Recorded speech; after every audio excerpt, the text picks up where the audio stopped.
ابلیس کے تعلق سے چند حقائق جو روایتوں میں آتے ہیں آپ کے آگے بیان کرنے ہیں۔ شیخ نجدی اس کا لقب تھا، شیخ نجدی ابلیس کا لقب تھا۔ شیطان جنت کا خزانچی کتنے سال تک رہا، کتنے عرصے تک رہا؟ کعب احبار کی روایت ہے، فرماتے ہیں کہ شیطان جنت کا خزانچی 40 سال تک رہا۔ صحابی میں صفحہ نمبر 22 پر یہ بات ذکر۔ شیطان نے عرش کا طواف بھی کیا ہے، ابلیس نے عرش کا طواف بھی کیا ہے، تو 14,000 سال تک تفسیر صحابی کے مطابق 14,000 سال تک ابلیس نے عرش کا طواف کیا ہے۔ یہ معلم الملائک تھا، فرشتوں کا معلم تھا، اور کئی ہزار سال تک فرشتوں کو بحیثیت معلم یہ فرشتوں کا رہا۔ اسی طرح سے اس کے نام بھی مختلف تھے کہ علامہ سمرقندی علیہ الرحمہ نے کشف البیان میں کعب احبار کی روایت سے نقل کیا ہے کہ شیطان کو آسمان دنیا پر یعنی پہلے آسمان پر عابد کے نام سے پکارا جاتا تھا، دوسرے آسمان پر اس کا نام زاہد تھا، تیسرے آسمان پر اسے عارف کہا جاتا تھا، چوتھے آسمان پر اسے ولی کے نام سے پکارا جاتا تھا، پانچویں آسمان پر تقی اور چھٹے آسمان پر خازن کہا جاتا تھا، ساتویں آسمان پر اس کا نام عزازیل تھا۔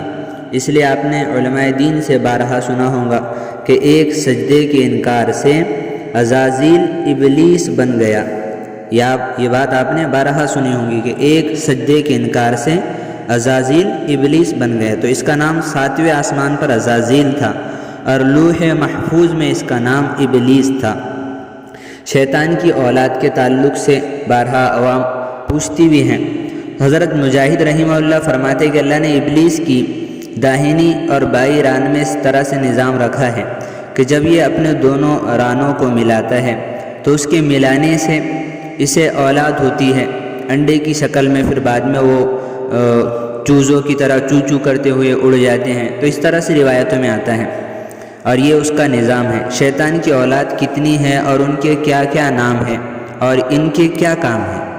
شیطان کی مکمل اولاد تو معلوم نہیں کتنی ہے، البتہ بعض اولاد کا ذکر کیا جاتا ہے۔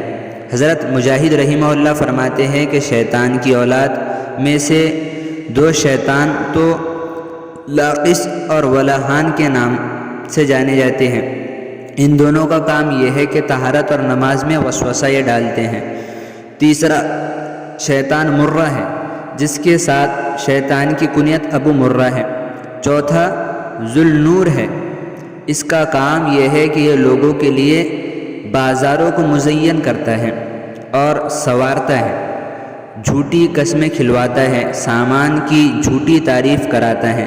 پانچواں شیطان بطر ہے، اس کا کام یہ ہے کہ یہ بوقت مصیبت لوگوں کو آہوزاری میں مبتلا کرتا ہے، منہ پر تماچے مارنے اور گریبان پھاڑنے کے جو کام عوام الناس کرتی ہے اس شیطان کے ذریعے سے۔ چھٹا شیطان اعور ہے، اس کا کام یہ ہے کہ یہ لوگوں کو زناکاری کی طرف، برائیوں کی طرف بھڑکاتا ہے، پھسلاتا ہے اور اس پر آمادہ کرتا ہے۔ ساتواں متروس ہے، یہ لوگوں سے جھوٹی خبریں، جس کے سر پیر نہیں ہوتے، متروس لوگوں سے جھوٹی خبریں پھیلاتا ہے، ایسی بات جس کے سر پیر نہ ہو، تو آپ یہ بات میڈیا والوں میں عموماً دیکھو گے۔ آٹھواں داسم ہے، اس کا کام یہ ہے کہ اگر کوئی شخص اپنے گھر میں سلام کیے بغیر داخل ہوتا ہے تو یہ بھی اس کے ساتھ داخل ہو جاتا ہے اور اس کو غصہ دلاتا ہے تاکہ گھر والوں سے لڑائی ہو۔